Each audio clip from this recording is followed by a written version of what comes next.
The relationship between my husband and his parents is somewhat distorted. His father, his mother, and my husband. It's like three pieces forcibly pushed together, and if one is missing, the whole thing collapses. I had such a bad feeling about it. His father passed away 3 years after my husband, John, and I got married. He always took medication for high blood pressure, so it was probably a heart attack caused by that. His father was like a strict teacher, and John was always told to aim to be the best since he was young. Being raised rather leniently by ordinary parents, I never experienced the kind of tension he faced. It's harsh to say, but it seemed like he was finally set free. That's what John's profile seemed to say as he looked at his father's portrait. But being set free doesn't necessarily mean things will go in a good direction. John fell deep into the swamp of gambling. John is a salesman at a major corporation. Both of us work, and we live together with his parents. After setting aside money for savings and living expenses, we were free to use the rest of our salaries as we like. There should have been enough for his pocket money. But John started pouring his money into gambling, and when that wasn't enough, he first dipped into our living expenses. Expenses for meals with colleagues, covering entertainment costs. The reasons varied, but once he started lying, it was all downhill from there. I felt sorry for him. I read gambling addiction will improve if it is thoroughly managed by those around it. So, I tried every method I could think of for his rehabilitation. Abandoning someone you once loved is heart-wrenching. But in the end, when I said I would manage the household finances, he just yelled, "Are you kidding me?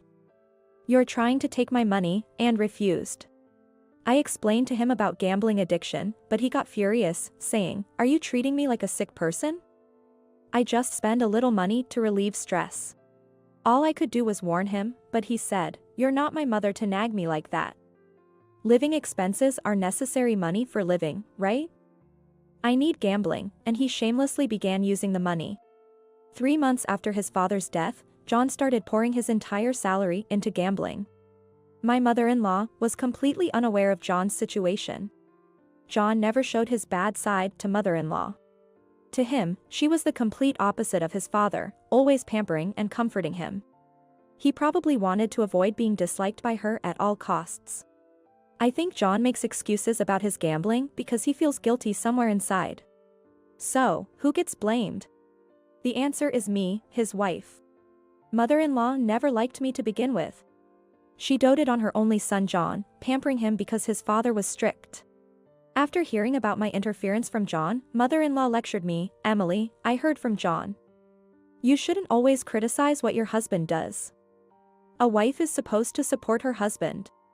I'm his mother, so I know everything about John. He's sensitive. He's not the kind to say harsh words, but you make him say you're nagging. You're really the worst wife." Mother-in-law would say such mean things to my face. But gambling needs to be properly rehabilitated. Oh, you're making a big deal out of it. A little gambling here and there is just socializing for men, right? Instead of sticking your nose in too much, why don't you polish your housekeeping skills? I've checked your room occasionally, and it's a mess. Dust everywhere. What, you entered my room without permission? Is that why some of my clothes are missing? Oh, is that a problem? This house is mine now. Now that Dad's gone, I can do as I like. I should be thanked for throwing out the unnecessary stuff. Before I could argue back, mother-in-law left with a loud laugh. After his father's death, mother-in-law changed too.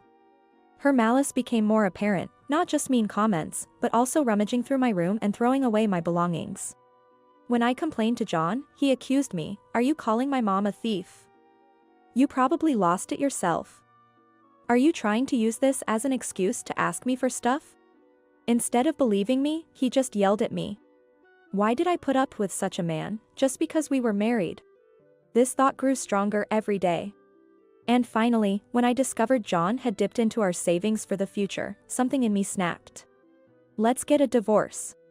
That was the only option. It was absurd to keep enduring this.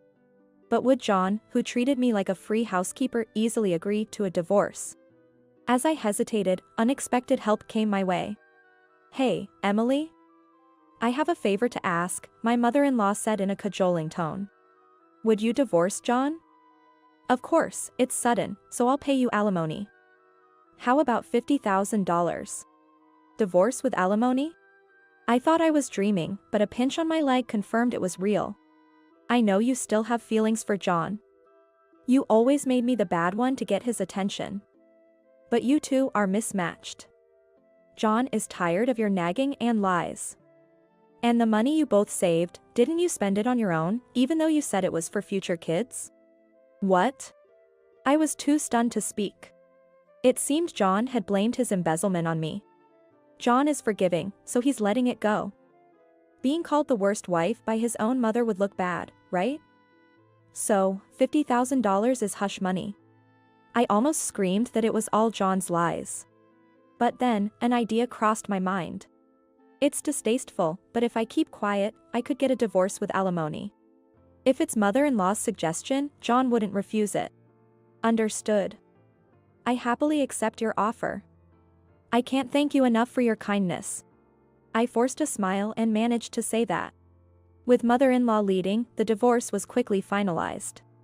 Not all the savings were gone, so I secured my share. Just in case, I got a written agreement about the alimony from mother-in-law, but it was promptly transferred, so I was relieved. The money must have come from my father-in-law's inheritance. I rented a place near my office, living alone. With a coveted walk-in wardrobe and loft. The power of money is incredible. Thanks to renting a nice place, the treatment from John and mother-in-law faded from my memory quickly. Mother-in-law contacted me 5 months after the divorce. I realized I hadn't changed my phone number. As I fiddled with my phone, she pleaded. "Emily, please, help me." I was startled as she clung to me over the phone. "I regret kicking you out. Please, help me." Mother-in-law began explaining her situation. The whole reason my mother-in-law urged me to divorce in the first place was because John said, "I want to live just with you, Mom." John probably only told her about my nagging, keeping his gambling habit hidden. Mother-in-law, happy with her beloved son's words, didn't see his ulterior motive. After I left, John said, "You can trust me with the finances, put the house in my name." It was going to be his inheritance anyway. Mother-in-law agreed without hesitation. But that was her mistake. Once the house was in his name, John took out a mortgage against it. Mother-in-law found out about the situation just 2 days ago.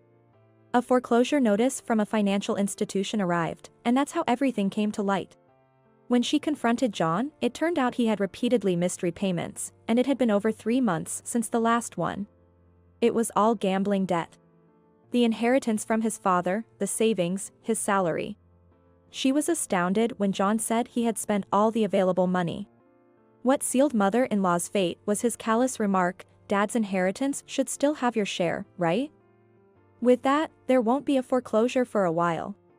Mother-in-law replied that there was no such money left. It had gone towards my alimony and luxury goods.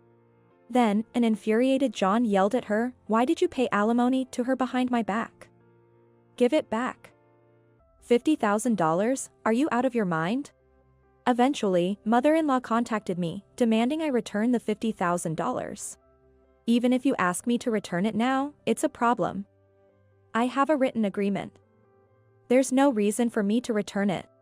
While talking, I remembered how mother-in-law had treated me and started feeling angry. Mother-in-law's humility ended there. How can you be so cold?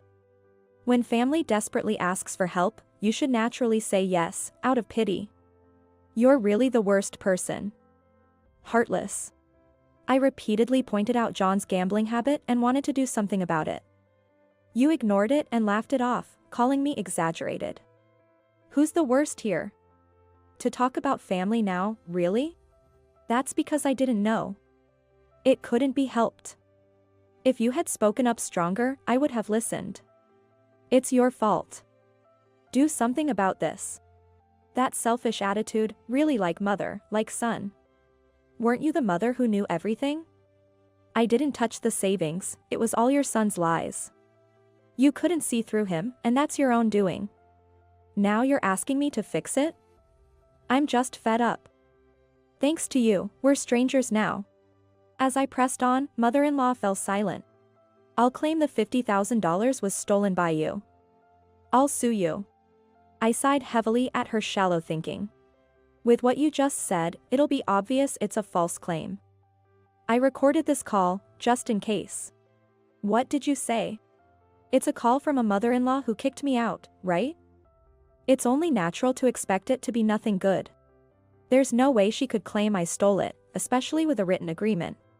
After I added that, mother-in-law completely shut up. Are we done here? Please resolve this with your beloved son. If I get another ridiculous call like this, I'll consult a lawyer and take it as far as necessary. Be prepared. With that emphasis, I hung up the phone. There were no more contacts from mother-in-law, but John did ask to get back together. Due to repeated delays in payment and eventually stopping altogether, the family home was auctioned off. The mother and son duo were evicted, and it turned out John had also borrowed money from several colleagues, which became known at the company. His sudden change of address and rumors of debt disrupted the company atmosphere, leading to his removal from the sales position, and his salary plummeted. Hey, come back to me. Mom and I can't make it on our own. Living in a small apartment with his mother, scrimping and saving, harassed by phone and email for repayment, he seemed to be under a lot of stress. I tried to help you. But you not only refused to do so, you yelled at me with terrible words. Who would want to go back to those days? Don't be ridiculous. You deserve what you're getting now. I wondered why I hadn't changed my phone number sooner. Yet, being able to say my piece to John at the end might have been a good thing, after all. The family changed after the father-in-law's absence. Maybe John's life, dominated by his father, was pitiable. But in the end, it was he himself who was liberated and corrupted. Will the crumbled pieces ever come back together? It's no longer my concern.